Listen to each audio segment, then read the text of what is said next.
Una palabra no dice nada y al mismo tiempo lo esconde todo, igual que el viento que esconde el agua, como las flores que esconden lodo.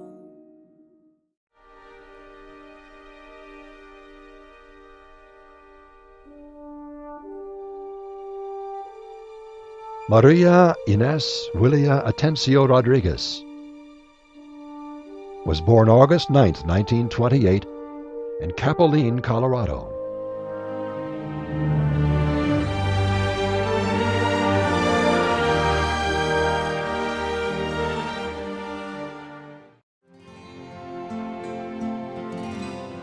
The town of Capilene is located in the San Luis Valley in southern Colorado. Capilene was established by settlers from New Mexico in 1867. Prior to that, the valley was home to the Capote Band of Ute Indians. Chief Ure and Colorado's band were also known to camp on Inez's great-grandfather Jose Atencio's farm in the 1870s. Chief Ure spoke Spanish, and many of the valley's settlers spoke Ute. Inez's grandma Lupita talked of stories between the Utes and Spaniards.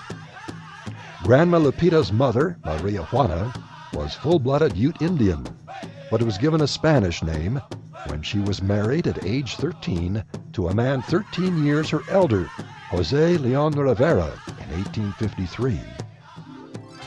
In 1855, the family made the journey from their village of Pojoaque, New Mexico, near Santa Fe, to Colorado. People in the village and nearby countryside came to bid them farewell with a 3-day feast and bailes, or dances.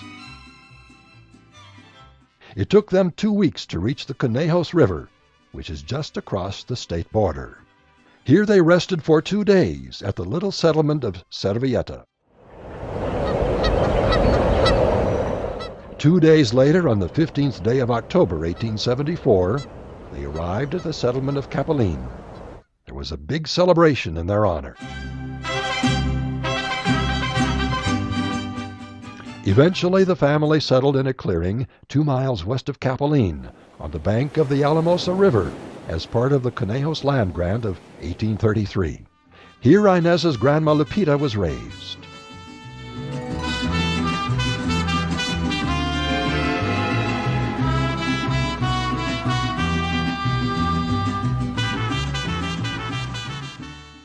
Lupita married Jose Atencio in 1880.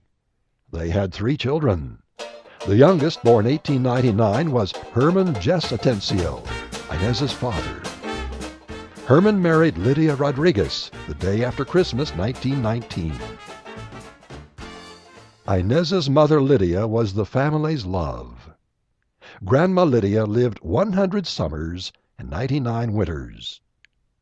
The family spent Christmas Day at Grandma Lydia's for 60 years.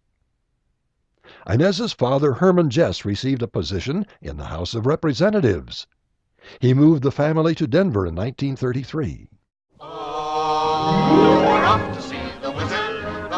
They eventually bought a house on Sherman Street near Washington Park.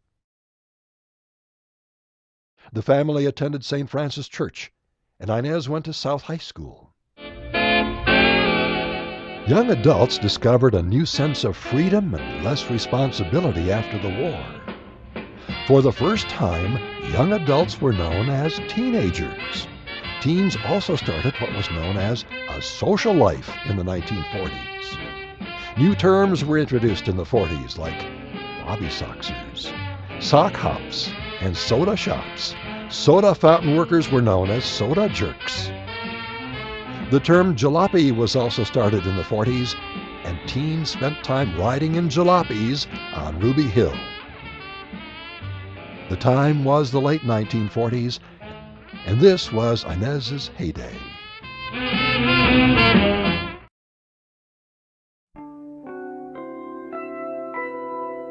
There are worse things I could do than go with a boy or two. Even though the neighborhood thinks I'm trashy and no good, I suppose it could be true. But there are worse things I could do. I could flirt with all the guys, smile at them and bat my eyes, press against them when we dance, make them think they stand a chance, then refuse to see it through. That's the thing I never do.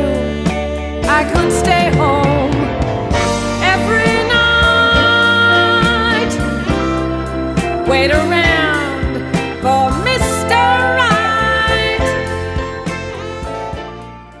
In 1947, at the age of 19, Inez started working at Lakeside Amusement Park. This is where she caught the eye of a young man working in the fun house, Henry Harley Frisinger. They became an item. And when Inez went on vacation to California with a girlfriend, Harley realized that he couldn't stand being apart from her.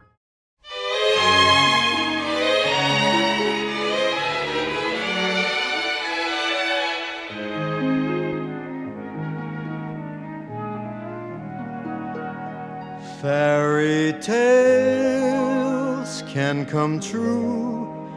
It can happen to you if you're young at heart. When she came back, Harley asked her to marry him. They were married April 22nd, 1950, in Wheat Ridge, Colorado. In 1951, they had their first child, Henry Harley Frisinger Jr. 2 years later, Inez had a daughter, Lydia Marie Frisinger. The family purchased their first home on South Wyandotte Street near Ruby Hill. In 1953, they acquired the home Inez resided in the rest of her life at 1721 South Zunai. In 1968, Inez went to the doctor thinking she had an ulcer. The ulcer turned out to be bigger than she thought. It stayed with her the rest of her life. She named it Andy. Andrew Anthony Frisinger was born December 13, 1968. Inez spent the 1970s raising Andy with help from Grandma Lydia. Inez was like a mother to most of Andy's friends. She became the kids' soccer coach. Inez coached the Southwest Kicks from 1982 to 1987, winning 2 state championships.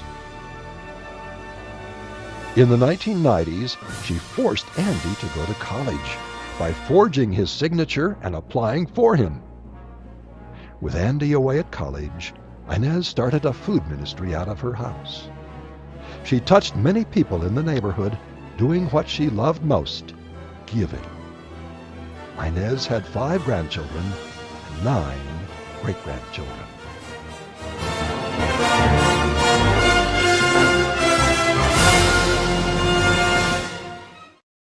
My name is Andy.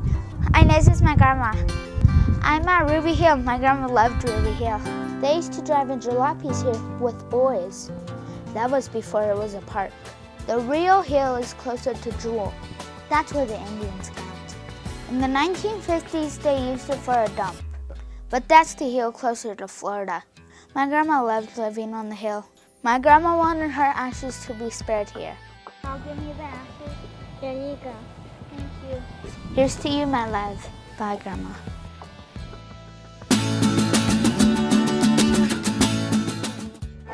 Where's Arnie?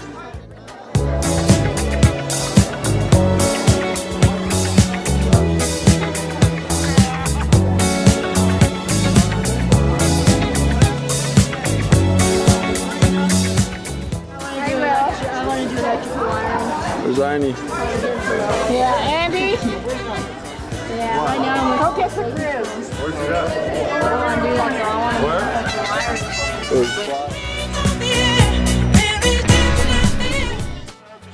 Hi, okay. What does she want to hear? I don't know. Loud, so she doesn't care. He just wants to hear. We'll sing our classic. How about Rusty the Summer. Joy to the world, the Lord has come. Look who's there. Gato. That's Bear. Hi, Bear. It's Gato. Gatita. See you, Daddy.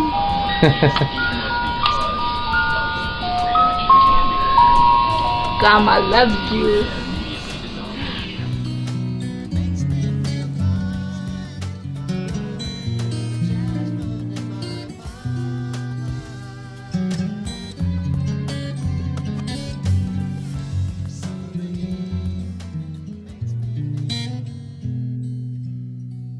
Si un día me faltas, no seré nada. Y al mismo tiempo lo seré todo, porque en tus ojos están mis alas y está la orilla donde me ahogo.